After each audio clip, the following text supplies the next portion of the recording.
Di dalam legenda Bulungan, bermula dari kisah Kuanyi, seorang pemburu dan pemimpin desa yang berpenghuni sekitar 80 jiwa.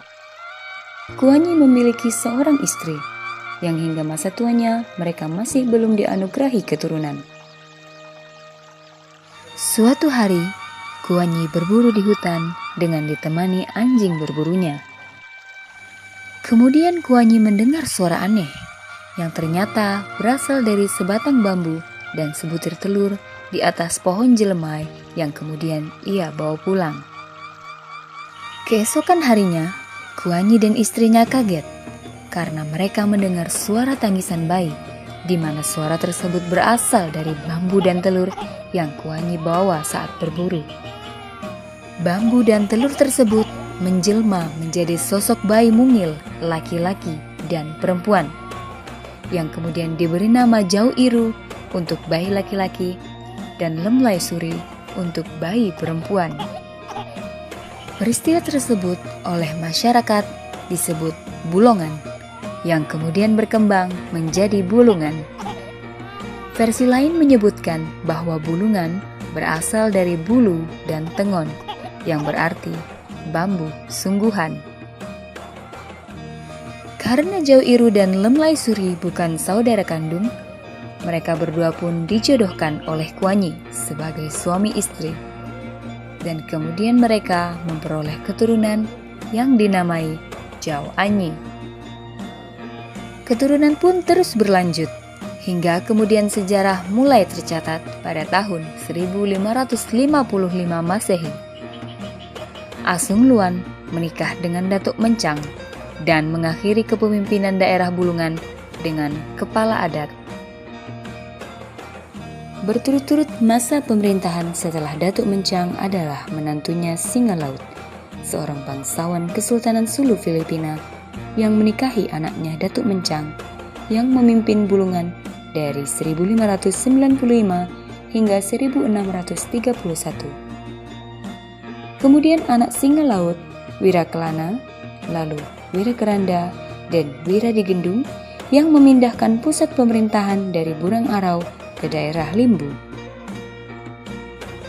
Tahun 1731, putra Wiradigendung, yaitu Wira Amir, menggantikan ayahnya memimpin Bulungan. Pada masa ini, garis keturunan darah biru kerajaan Bulungan dimulai. Wira Amir dengan gelar Sultan Amirul Mukminin menjadi sultan pertama di kerajaan Bulungan.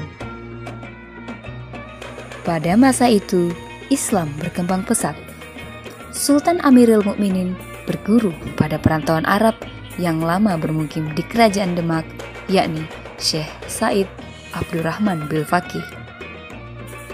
Tahun 1777, Aji Ali yang bergelar Sultan Alimuddin menggantikan ayahnya, yaitu Sultan Amirul Mukminin.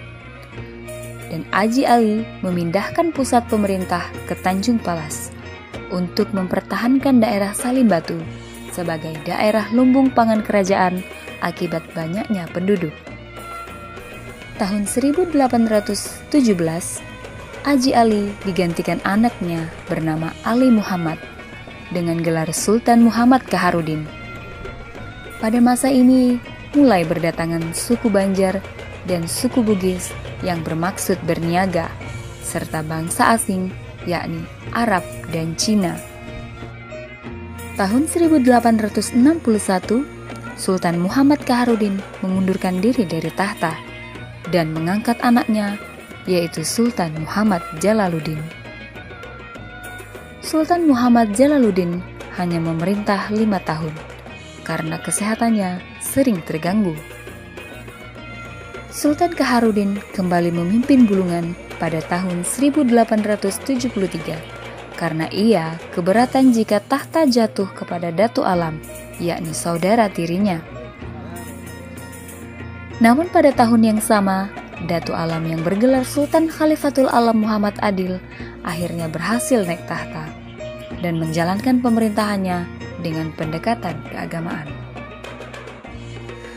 Pada masa Datu Alam, istana baru dibangun di hilir istana lama, yang merupakan buatan kakeknya, yakni Sultan Alimuddin, dan merenovasi Masjid Jami Tanjung Palas menjadi lebih megah untuk menampung lebih banyak umat yang ingin beribadah. Tahun 1875, Sultan Khalifatul Alam Muhammad Adil wafat pada satu jamuan di istana karena Belanda berhasil memasukkan racun ke makanan Sultan. Hal ini terjadi karena ia mengabaikan seluruh perjanjian yang dilakukan oleh Kesultanan Bulungan dan Belanda. Dalam suasana berkabung, kalangan Kesultanan Bulungan mengangkat cucu Sultan Khalifatul Alam Muhammad Adil, anak dari Maharaja Lela bernama Ali Kahar, bergelar Sultan Kaharudin II dan berharap mampu meneruskan kebijakan kakeknya. Dalam catatan pemerintah Belanda tahun 1877 hingga 1897, pihak Belanda menerbitkan beberapa surat keputusan tentang kekuasaan yang mengatur kerajaan Bulungan, membawahi Tanah Tidung, Pulau Tarakan, Nunukan, Pulau Sebatik, dan beberapa pulau kecil di sekitarnya, dan menyebabkan kerugian bagi kerajaan Bulungan. Sultan Kaharudin II mangkat pada tahun 1889. Beliau digantikan menantunya, Si Gieng, bergelar Sultan Azimuddin, yang menikahi anak keempat Sultan Kaharudin II.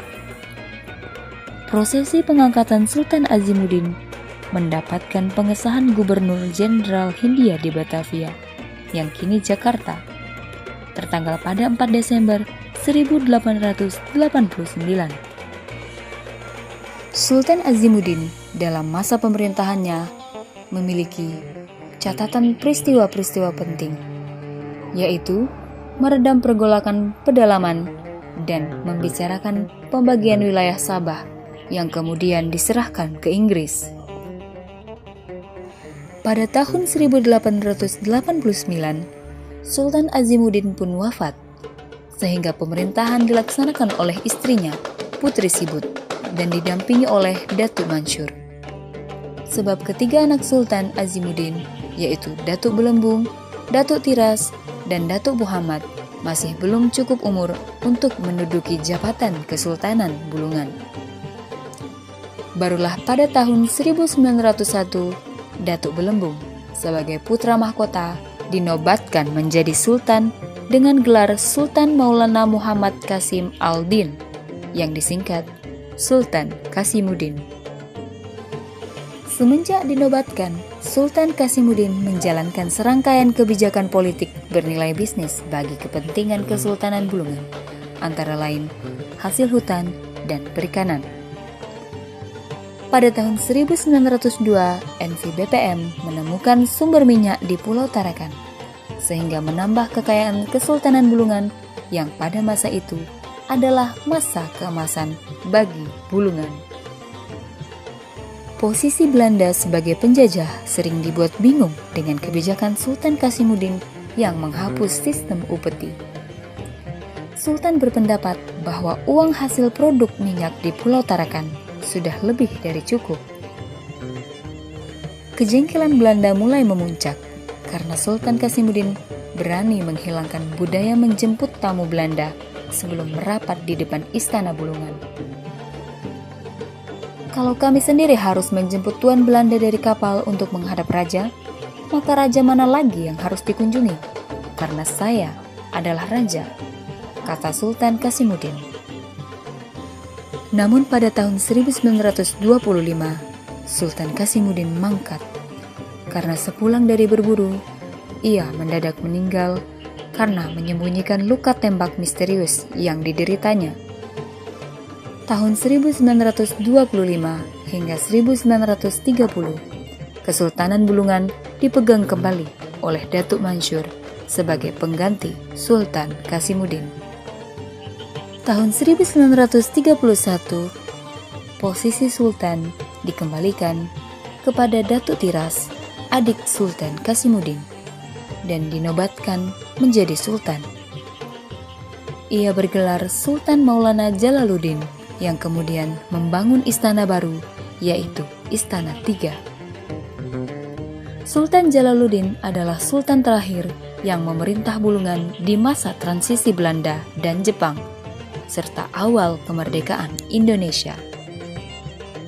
Selama penjajahan Jepang dalam kurun waktu 1942 hingga 1945, Kesultanan Bulungan termasuk wilayah kaya yang merana.